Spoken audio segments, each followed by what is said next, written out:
Hey, welcome to another episode of Sports and Songs podcast. Today is January 2nd, 2023, Andy. Yes, 3. We're in season 4, episode number 8. This is a sports edition only. We're your hosts, Dan and Andy. We crossed over into the new year. We're into 2023. We've got lots of sports coverage to bring you. Bowl games are wrapping up. We've got National Football League wrapping up. Baseball news, of course. Yep. Lots of things. NASCAR, I got pro wrestling today. I got it all. We've got it all. Let's start off with an NFL. I've got a trivia question, Andy. Yes. Now, we know the Minnesota Vikings did clinch the NFC North.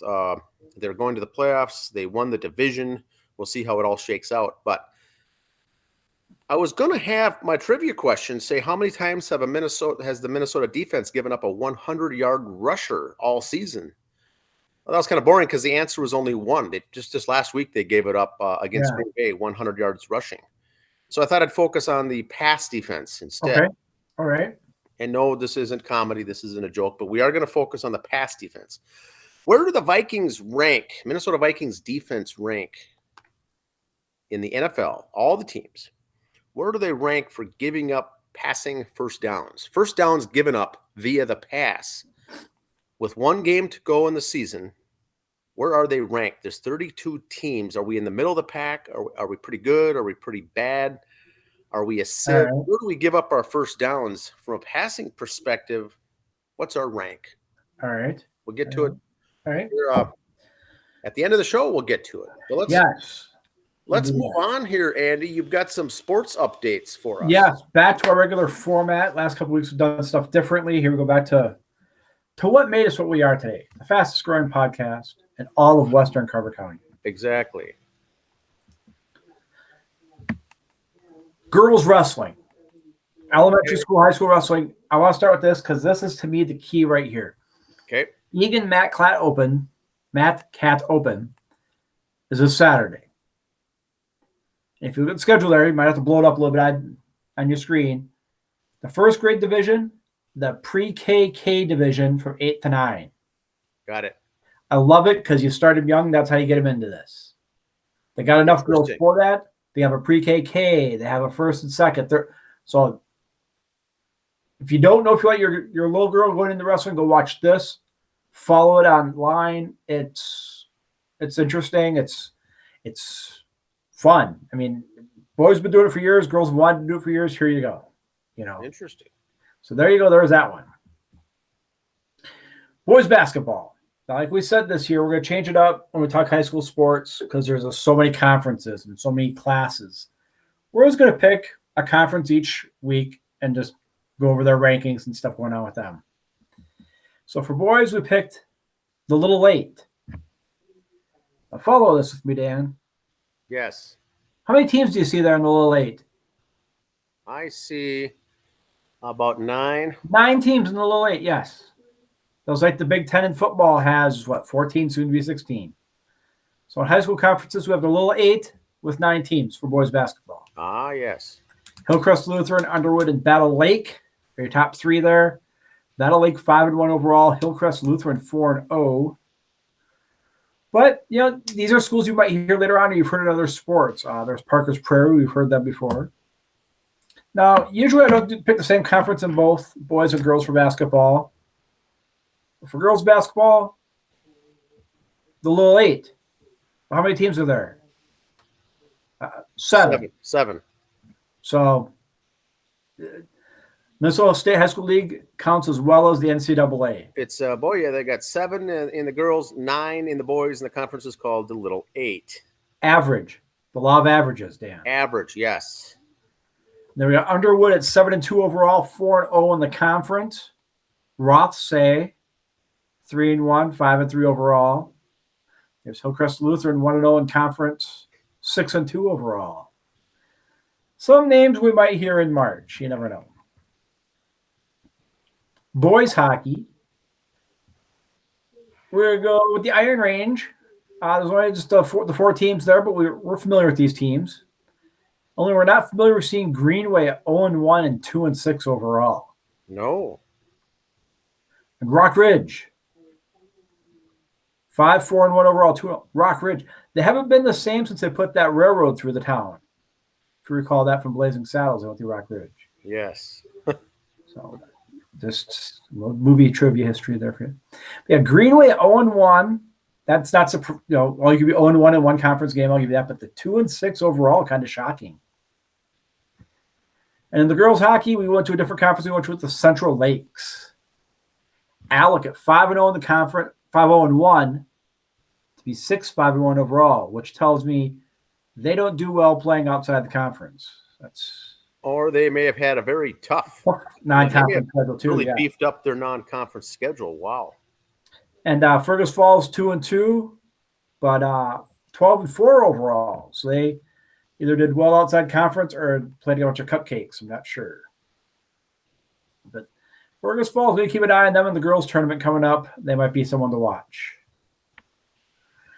Bemidji State, the Beavs. We're going to talk just hockey now with our colleges today.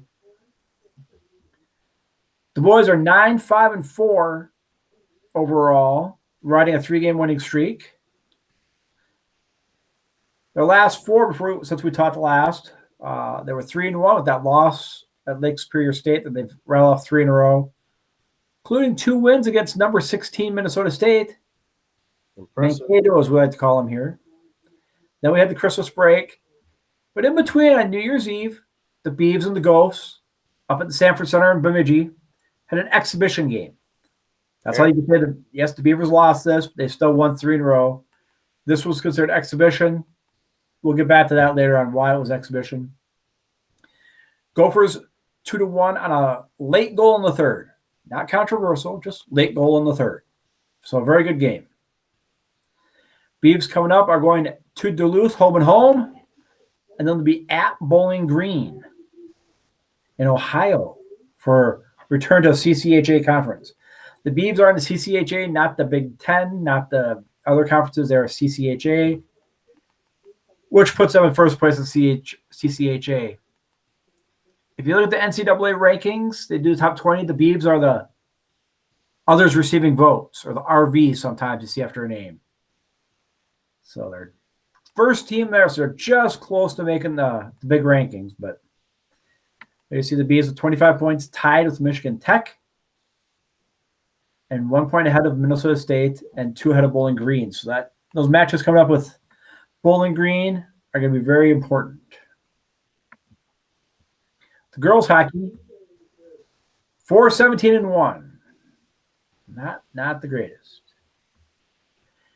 Before the break, they took it on the chin against Wisconsin and at St. Thomas. St. Thomas was not very nice to the Beavs when they came down. Next coming up for them in the WCHA, at Duluth. Then they come down to face the Lady Gophers. And I'm sorry, the Lady Gophers will be up there. I'm sorry. You go to Duluth and the Lady Gophers go up there. January 20th and 21st. Rankings in the WCHA, the Gophers are first, and there's Bemidji State last. So we'll see how that goes. You got to watch out first against the last matchup. You never know. Never know. Gopher hockey. We'll transition right into the women. 14-3-2 overall. 8-0 at home. 4-game winning streak. The last couple there before the break, they took care of St. Cloud State. Handily. 6 donut and 9 donut. Now the next one they have what they call the East-West Showcase. Yes, they're going to count, but they just have other teams come in. You'll see 2 games a day if you go down there to Ritter to watch. The first day, you'll see New Hampshire against St. Cloud State. Then that night, you'll see Merrimack against the Gophers. Next day, they switch it up. Merrimack and St. Cloud State early, and New Hampshire and the Lady Gophers afterwards. It's not really a tournament. It's a showcase where you got 2 local teams, 2 East Coast teams come in. You play the out-of-state area guys or gals in this case.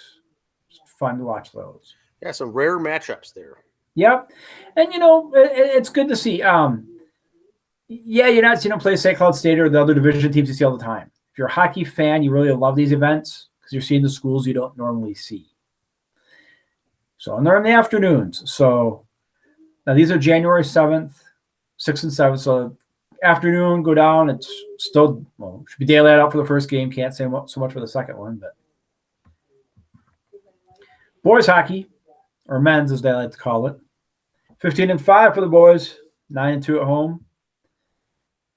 Their last two games, we were talking about the Bemidji State one. They're exhibition games. Back on the 29th, they did the U.S. National Under 18, and then the Beavs on the 31st.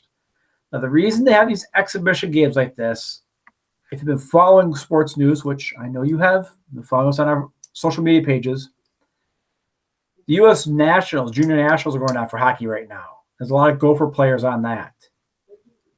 So hence and I don't want to say the backup players reserves. That sounds like a kick in the teeth, but the guys who didn't make the national team, let's just put it that way it is.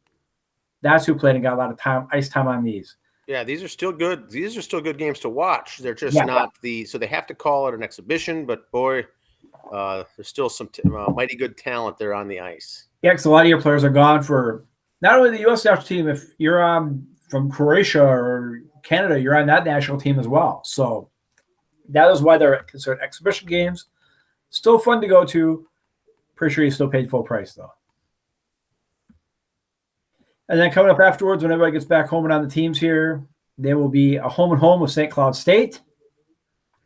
So hopefully we can get back on the winning track and continue where we were for the break. Big Ten standings. Yep, here goes our math again. 7 teams in the Big Ten. Notre Dame, who does not do Big Ten on anything else except hockey. Okay. But they do the Big East for basketball and independent for football, and that's another show for another day. Gophers got a pretty good lead, 30 points. Penn State, still a tough team. We'll watch Penn State later on in the year. Oh, there's the overall rankings. Gophers are 3rd overall. Denver got 29 votes. Quarterback got 10 first-place votes. Gophers got 11. But the Pack must got a lot of second-place votes. So get us for total points there. St. Cloud's 4th. So that games we got coming up St. Cloud are not gimme games. They're going to be tough. Football coming up. Got a couple college championship games coming up. Now, the first one, yes, I'm a homer. I got that graphic off the NDSU page. Okay. Because the little bracket from the NCAA page was so tiny, I wanted to make sure we could all see it. But Sunday, January 8th, 1 p.m., number 1 against number 3. South Dakota State, Jackrabbits. NDSU Bison. Playing down in Fargo South. Down in Frisco, Texas. This is the one thing I don't like about the bracket format is you got 2 teams in the same conference playing for the championship. Yes. It's the only thing I don't like about it. But for football, it's so hard to regionalize them. I mean, it can happen in basketball. It's happened in the NCAA for basketball, the way it happens. But so here's the one odd time. You get 2 from the same conference. But that should be a good game, 1 o'clock. We will be together at the Roxy Studios. Yeah, this will be a good matchup. Same conference, like you said. South Dakota, when they played them earlier this year, beat them by 2, beat the Bison. Yeah. And Bison's, the other loss the Bison have is to Arizona, and that was only by 3 points. That was early in the season, so 2 losses, but boy, very, very good. I think North Dakota State's been coming on really strong. And South Dakota State's only loss was to Iowa, first game of the year. Okay, so the only ones were to the big schools, Power 5 conferences. So interesting, but this should be a good matchup. So this is 1 o'clock. We will be tweeting and providing some coverage on the Facebook page during this ball game. And then January 9th, the next day, Monday night, college football championship, number 1 Georgia against number 3 TCU. TCU had a very exciting game against Michigan. Wins that, and then Georgia was 1 point over Ohio State. And a game a lot closer than a lot of people wanted to see. Very good. And both of those semifinal games, Big Ten teams lost. Yes. And then last year, Georgia did beat Alabama, so Georgia's got a chance to go back-to-back, as they like to say. Yes. And I got so got 1 game on Sunday, 1 game on Monday, and this is it. This will round out the college football season. All the bowl games wrapped up. In fact, today on January 2nd, They still have a couple coming up though between now and then, don't they? Some odd duck bowl games. I thought. I looked and I didn't think I saw any. I think they always have the the Senior Bowl, the East-West Shrine game, but I think the other ones are done.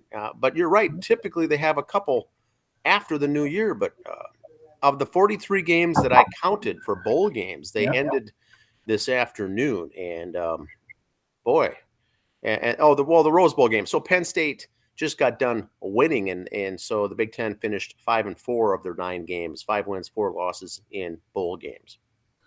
And then one fact about this: TCU preseason through week 4 were unranked, and now they'll be playing for a national championship. Oh, that is unreal. Yeah, you don't even see that. Very rarely, even in basketball, do you see that, because it's like in football and basketball, really that top 10 is like an exclusive club. It's really hard to break that to get in there. If you're not in there starting the year, it's usually they don't try to, it just seems those same teams stay in there. That's a good stat. So they went unranked. I'm assuming that means not even top 25, not top 20, but either way, unranked to playing for the national championship. Wow.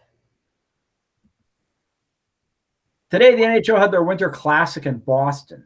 You see their logo there. Kind of looks like Fenway Park, because that's where it was. Oh, yes. The Winter Classics usually played at a baseball field. Last year, it was at Target Field. Coldest outdoor game ever. The Wild and the Blues. This year, it was at Boston against the Penguins. Boston did win. And they're all celebrate. And usually on these, you have your old school jersey or sweaters on. You got this and that. Big deal. They announced next year's location, Dan. Yes. The Kraken will be hosting it next year. Oh, in Seattle. Yes. So on the baseball at Quest Field for the Mariners. They'll be hosting the Las Vegas Golden Knights. Okay. Now, I did remember seeing a game years ago. It was about 10 years ago. Maybe feels like longer. But when they started doing the outdoor games, they had one in Los Angeles. Oh, yes. So I remember that. Kiss played in between periods one time because you got all this room on a football field. You could set a little concert stage off to the side. I remember that, yes. I know here we didn't do that, but they had juniors playing hockey off to the side, other things going on. You got all this room on the field. Next year, Seattle. Now, starting next week, we'll get back into our NHL coverage, but the Kraken have really turned it around this year. They are top 3 right now. They're in the playoffs. The playoffs started today. They are not having a sophomore slump, if that's what you're wondering about. I mean, you couldn't really slump from last year. They stunk last year, let's say it. But they were an expansion team last year. Their fan base, or the fan section, is the Crack House, isn't it? Yeah, the Crack House is where they play. The Crackheads are their fans. The Crackheads is the fans, yes. The Krakens. So next year in Seattle. Now with that, I believe that stadium's got a retractable roof. So yes, if it is cold like it's been the last couple weeks, I wonder if they'd really shut it. Well, the difference... They keep it open because that's the whole idea of the outdoor games. So the difference in Seattle is that although it's covered, it's not enclosed.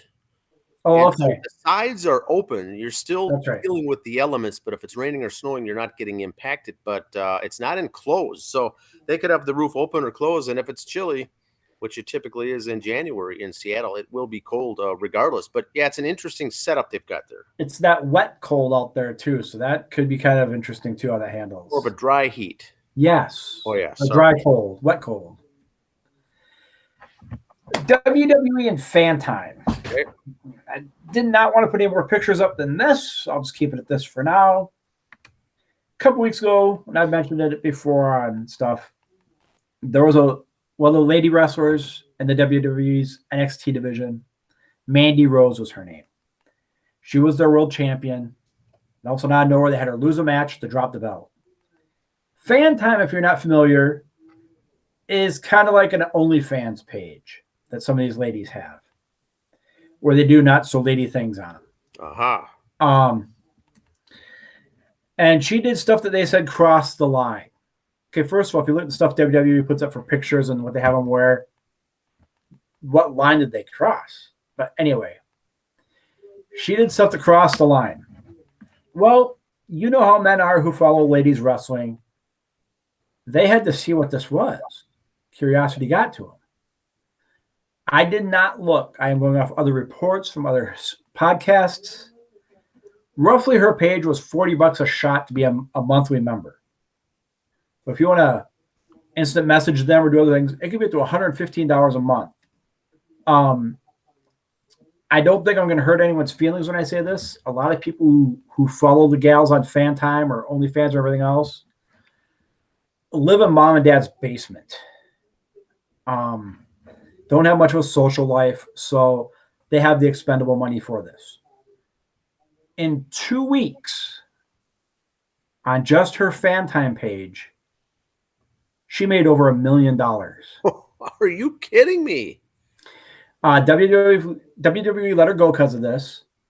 She's made over $1 million in 2 weeks on this. I put the picture up on our Facebook page of her and the congratulations from Fan Time on it. And it's a you could look at the picture. It's not one of those obscure. It's safe for work picture. It's not this. But a lot of her pictures on the OnlyFans page or the Fan Time are not safe for work. But like I said, she made bank. Wow. One other gal, Chelsea Green, who is married to Matt Cordova, who's you've seen him wrestling in Independence and all around. Used to be Zack Ryder in WWE. There's talks he wants to come back and he wants to bring his wife Chelsea Green with. Well, funny as those talks came up, it was right after this, and funny, Chelsea Green shut down her OnlyFans page.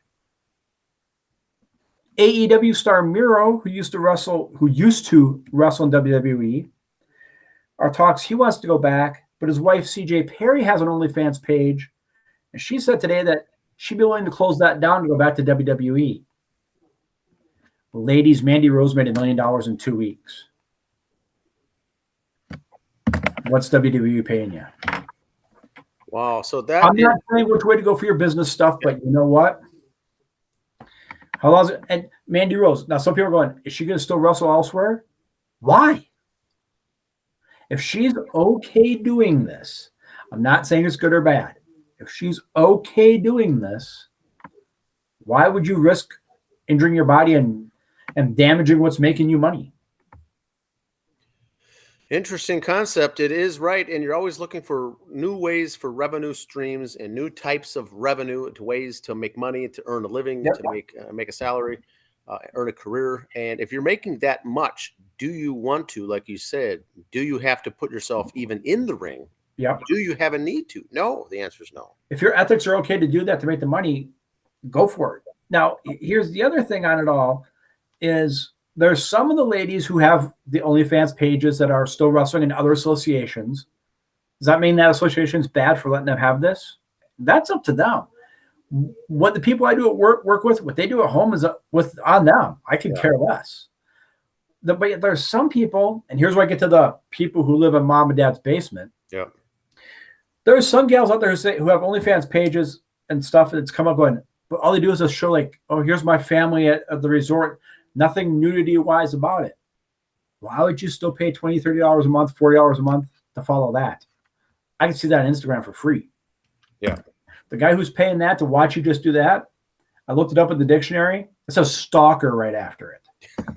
That's the guy you get the restraining order on. He's at the fence at your house going, you liked my post. And, so ladies, be careful what you do too. That's interesting. NASCAR. It's coming up, Dan. February 5th, Los Angeles Memorial Coliseum. The Busch Light Clash at the Coliseum. Oh, yes. Okay. They did that last year to fill the dirt and the asphalt in at the Los Angeles Coliseum. February 5th already. It's less than a month away. And then the 16th is the Bluegrass Vacations Dual 1 and 2 at Daytona. And February 19th, the Daytona 500. Oh, it's going to come up quick. I'm getting misty. Okay. The Mets. All this is from Anthony DiCamo. You can see him on MLB.com. Follow him on Twitter. So we got all this off the Mets page, his interview he did today. So Anthony gets full credit for this. Here we go. The elephant in the room. Carlos Correa, what's going on? So here's a little recap in case you've been like under a rock last month. He signed the 14th with the Giants, 13-year, $350. 6 days later, they got rid of the contract. Nope, sorry. No press conference. The Mets swooped in 12 years, $315. So a year less, $35 million less, the Mets signed it. As of today, early this morning on December 21st, a day later, he flew to New York to undergo a physical exam. The Mets, like the Giants, were concerned over the medical reports. So what's the hang? Here we go. Now we're getting into the dirty stuff here. Free agents, players typically fly in to the new home for physicals. The Mets are reportedly concerned that Correa's right ankle, which he had surgically repaired while he played in the minor leagues in 2014. Okay, so he's been on a surgically repaired ankle since 2014. Before you saw the pictures, you thought he was good enough for 13 years, $315. Okay. Although it's caused pain to him during a slide in the second base late September, ankle injury hasn't directly caused him to miss any time over the last 8 years. You don't need to have a broken ankle. You've been playing this long. You have a bad shoulder, elbow, bump into the wall is going to hurt for a couple of days. Is he injured? No, according to Scott Boras, his agent. He's appeared in 89% of the games he's been part of. So what's the hang-up? And this is where this kind of answers our question last week on, well, why did he sign with the Twins and they didn't say anything? This is a 12-year commitment the Mets are signing to. If it had been for 5 or 6 years down the line, then it's an issue. The contract with the Twins was a 3-year deal. I think the Twins thought, A, it's a big name, and if it's an issue, we're out 2 years of money, not 12. So that could be where the Twins were thinking on that. What could be done? They got to redo. They got to do some legal work in the contract, basically. Things to say, hey, if you hurt yourself, we ain't still paying you. So they got to get the terms on there. Of course, Correa's not going to want that in. Is there precedence for this sort of thing? Sure is. Scott Boras was part of this both times. Back in 2004, it's a 4-year, $40 million contract with Pudge when he signed with the Tigers. In there, if you miss more than 35 days because of a back injury, so he had back problems, there was buyout clauses in there. But after a certain year, the buyout was different amounts. 14 years later, there was a 5-year deal, $110 million contract with J.D. Martinez with the Red Sox. Or if he missed significant time due to a previous injury, they'd be covered. In neither case did the updated language affect the play. So it has happened before, both with the same agent. So are they going to try to word something in there? I wouldn't be surprised if they haven't. They're just trying to find out what that payoff dollar value is. And I think the crux of the matter here is Correa wouldn't be in this predicament, or Boras, who's ever leading the charge here. I'm guessing it's Boras. Yep. Correa wanted a 3, 4, or 5-year deal. He could have that with any team he wanted right now. There would be no issue. Right. Now, he, coming into last year, wanted a big-time contract, a $300 million deal for long-term. Yeah. And he took the Twins deal just because that could buy him some time to raise his stock, which he did. He raised his stock as he thinks now he can get that, and he obviously can get it because 2 teams bought on it. But after looking at the stuff, they now have reneged or are backing up. So the whole question, once again, if he loves the game, he'd sign a deal and start playing ball. When he gets his finances come as a priority because he's got a guy like Scott Boras running the show, he wants a 10, 12, 13-year deal. That just is not even realistic for a shortstop or third baseman in the first place. Right. He's not going to play that long. Why does he want it in the first place? Why does he need to have a 13-year deal? Why does he need a 10-year deal? Why does he need an 8-year deal? He got $35 million a year for the Twins for 3 years. I'm still a guy who says, what was the problem with that? Right. Okay, it's figured out. Was it 12 years, 315 million, or 3 years, 35 million? He's still making about 12 to 15 million a year. I think he was thinking San Francisco. I'm sorry. Yeah, San Francisco or New York. He's got better shot at endorsements, better shot at playoff. He's going to make more money on jersey sales than he did here. But you know what? I think that's why he signed 3 years with the Twins, to prove that the ankle's okay. Is that why Houston let him go? I think the ankle is okay for the short term. Yeah. Long term, yes, it's probably an issue. And that's why he's got himself into this whole predicament, because now it's exposed the elephant in the room. If you look at the Mets, right now, the Mets ownership are set to pay $110 million in luxury tax penalty next year. That luxury tax penalty is more than the payroll of the Diamondbacks, the Nationals, the Marlins, the Guardians, the Royals, Rays, Reds, Pirates, Orioles, and A's. That's a good stat. And the sad thing is, the Guardians and Rays are playoff contenders all the time. So go figure that one in there. There's two teams that are playoff contenders that don't even have payroll of what, and so more Major League Baseball stuff. Quietly, with all the stuff going on with Correa and the Mets and everybody else, look at that Rangers starting staff for 2023, who they've all picked up. They have quietly picked up some nice names on that list. Am I saying the Rangers are going to be in the World Series? No. Are they going to be a fun team to watch? Yeah. Yeah, they are. That pitching staff, if they stay healthy, we'll see. And guess who gets to catch? It's Mitch Garver is mainly doing the catching duties there. So now, are they in the weak division? Yes, but that's irrelevant. You still got to win games and play them, because now with the schedule being more even, you don't have that great team in a weak division. You could walk away with it. So this should be exciting, but should have some good games up. We'll see how it goes.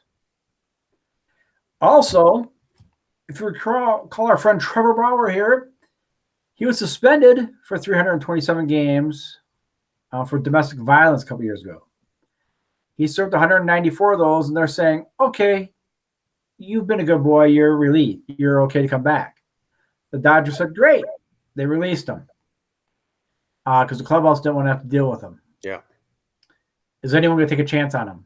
Is anyone going to sign up for a 1 year, $5 million deal for a guy who's been sitting for a year, who is a cancer in the dugout and has domestic violence issues?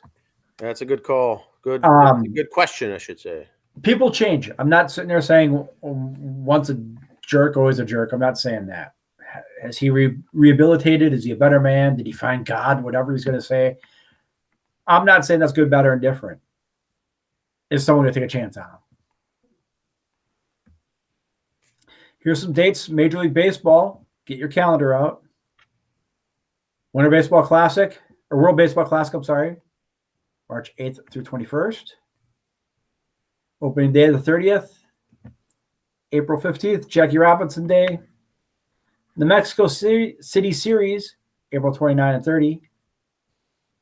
Lou Gehrig Day, June 2nd. The London Series, June 24 and 25. The All-Star Game, the 11th of July. Little League Classic, August 20th, which is a game they play in Pennsylvania there at the field. Williamsport, I think. Yep. Not on the same field as the Little Leaguers, same stadium. They just move over somewhere else and they all play. Roberto Clemente, September 15th. And then the season ends October 1st. More sports notes. I just got a ton of stuff, Dan. I'm just go. Tons. This is good, though.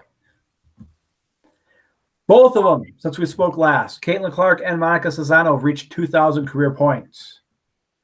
So congratulations to those two young ladies. Unreal. Same team. I mean, it is tough.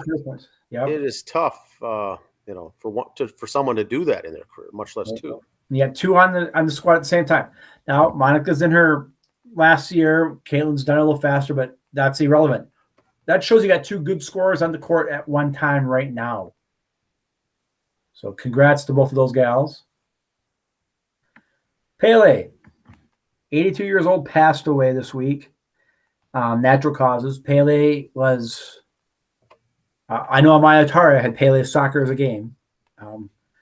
He was the Michael Jordan of soccer. He was the man. I looked all over. I did not find a bad word about the man, and I don't think you will. Brazil basically shut down the day of his funeral. So I don't think this country is going to shut down when Michael Jordan passes. And they kind of compared Pele to Jordan, how he was, the GOAT, the greatest, the king, whatever. I don't know of another country who's got an athlete that's going to shut down when they pass away. Good point. Maybe Canada with Wayne Gretzky, maybe, but we'll see. Martina Navratilova came out today that she's battling both breast and throat cancer. Martina is 66 years old, and when I was in my early teens, I started following sports. Tennis was popular, and Martina was one of the first ones I watched. Her and Chris Everett-Lloyd. Yep. I always liked Marty, but sorry, I was 12 years old. It was Chris Everett-Lloyd. My God, who else do you think I'm going to cheer for? I've always respected Martina as a player. Very smart woman. Done a lot for the sport. Done a lot for women in sports. Tons of respect for her. Only the best for, as Pat Royce used to call her in the day, Big Marty. She's very good. Very, very good. Very talented. Very athletic. Always kept. Was except for her hairstyle, she's kept the same build forever. That's kudos to her on that one. Now the important announcement, Dan. Okay, here it is.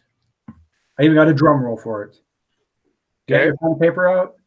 Yes. You got your calendar out? Yes. The Hams Beer Show. There it is, February 26th, Sunday. Oh, it's coming up next month. Okay, so that's a great event to go to. We've done it twice. The 25th anniversary, Dan. This is it. Okay. 9 to 3. It's 150 plus tables of vendors. And what we like, Andy, is all the sports memorabilia that's there. There's a lot of beer stuff, but boy, is there a lot of sports things there as well. And the best thing is, Dan, there's ice cold Hams beers for sale there. Yes, there is. So that was the big announcement. I've been pushing it. That's it. The 25th anniversary could be. God only knows what's going to be there. That is a fun event, and they got the old time commercials going on in the background. You can get any kind of beer sign, man cave kind of things that you're looking for. Yep. You can get it at this location. It's and not just Ham stuff. They got Schmidt, Olympia, old Michelob stuff, Budweiser stuff. Yep. Anything that's a collectible, old things from Olympia beer, Pabst Blue Ribbon, the neon signs, and the Hams Bear is there. We've done it 2 years in a row. Our picture with the Hams Bear. We've had our photo with the Hams Bear. It's always great to see him or her or it on site there at the location. Yeah. It's a great Christmas card to get your picture with the bear. Yes, a must have. So that's what I got there. That stuff, like I said, prayers for Martina Navratilova and her health. Hope everything goes okay. 66 years old only, so good luck to her on that battle. Baseball stuff, we'll be getting that. Talking more of that as that comes up. World Baseball Classic. Those rosters are starting to fit in. And the thing I like about the World Baseball Classic, Dan, is you get teams like, say, you have a shortstop who happens to have a French mother, so he's going to play for Team France. And he's your starter. Great. It gets the backup guy on your team a little more chance to play. Or vice versa. If your backup guy is a French mother and he goes to play them, he's got more time to play. It can only help them. Those other, the other guys, if you will. It's a good benefit for all. It's interesting. Like you mentioned earlier with the hockey playing those exhibition games as well. You get to see a lot of different folks hit the ice. Yep. Now, fun. I've got a trivia answer, Andy. Okay, you were saying, repeat the question for me. I got an answer, I think. NFL, 32 teams. Some teams have very good offenses. Some teams have very good defenses. The Minnesota Vikings defense for rushing is serviceable. It's okay. The pass defense has really gotten away from them. The question is which team has given up in all of the NFL the most first downs via the pass? They keep these stats. They keep track of these passing first downs versus rushing first downs. Where do the Vikings rank in the 32 teams? Well, I saw a stat today. The Chicago Bears lost 9 games in a row for the first time ever in their 100-plus years ever. So I'm going to figure the Bears are probably 32nd. Houston's probably down in the 30s. They say defense wins championships. The Vikes had a lot of close one-possession games. But I'm going to sit there about in the middle of the pack, about 15, 16, 17, something like that. Well, the answer, Andy, is that they're 32nd. They're the worst. That no team has given up more passing first downs than the Minnesota Vikings. And they say defense wins championships. So they're 12-4, very good record. Yep. Broke the record for 11 wins. Come from single possession, single point wins in the season. No team has won 11 of those games. We have, which is good. 12-4 record. 1 game left. We play the Bears, the worst team, arguably the worst team in the league. So they should win that. But boy, they're giving up the points. The yardage and the first downs. Now, the worst 2 teams in points against, Andy, are the Bears and the Vikings. They're going head to head this coming Sunday. So 7-3 will be the final score. So it's 31st team in points given up versus the 32nd team in points given up. This could be a high-scoring affair. I haven't seen the over-under. It's in Soldier Field. There could be weather. I don't know what's going to happen. The Vikings, the noon game. A lot of subs. I think the Vikings are playing a lot of backup, second-string guys. You think so, though? They still should be able to beat the Bears. Because if the Vikings win and San Francisco loses, the Vikes can't take the 2nd seed. So do you still rest guys or not? From what I've heard, the Vikings decided last week they're going to rest guys the final week. I think regardless if they're going to be a 2nd, 3rd seed. I think the starters, if they play, could be a series or 2, maybe a quarter. I think you're going to see a lot of backups there in Soldier Field. It's going to be cold, chilly. The Bears are not that good. But boy, the first downs these teams give up, the points these teams give up is just unreal. Now, who knows how far the Vikings will go in the postseason. Some say this is the year. Some say they could lose in the first round. That's what makes it fun, I guess. Nobody. Playoffs for today, they'd be playing the Giants at home. Okay. The team we had to have a 61-yard field goal to beat. Oh, yes. So and there's a lot of parity. You don't know. Yep. Eagles lost, two games in a row now, I think. And so without their main quarterback. 49ers look tough, but they're playing with the backup quarterback. You got the Cowboys look tough. Now, here's the thing. We finished 17 weeks of the NFL season. 1 week to go. We're going 18. This is the first year they've done the 18-week season with 1 week bye. They've waited to announce the game times until today. It's basically the whole weekend is flex. They flex the whole weekend. So there's going to be two games on Saturday. No Monday night game this coming week. Yep. The only thing that's not flex is who's playing Saturday, just because the stadium. They know who's playing Saturday. Now they've announced just this afternoon. I think it was 4:00. There'll be, I think, eight games at noon, 4 or 5 games at 3:25, and that'll be it. And then there's a Sunday night game. What's that? Was there a Sunday night game? Yes, they did announce that. Detroit at Green Bay will be the Sunday night game. Both teams same record in Lambeau, in the cold, in January. The winner, Packers will win. They get in. Detroit has to win and hope for a Seattle Seahawks loss. I think there's some. So the Seahawks already play the afternoon. So we'll know by the time they start who's going to be in. But this will be a playoff atmosphere game in Lambeau. So that's the thing I like about this. The AFC playoff bracket will be done by 6 p.m. Next week at this time on Sunday. On Sunday, 6 p.m. The bracket. Jacksonville could be the 4 seed. They could win their division, be the 4 seed. Yes. So it's gonna get fun, but at this time of the year, it's fun. College football will be done on Monday next week. 2 games, one on Sunday, and we're gonna watch one on Monday, and then pros are gonna be, into the postseason. But that's all I've got for sports. That's all I got, sir. All right, have a good week, everybody. We'll see you next week. Bye. See ya.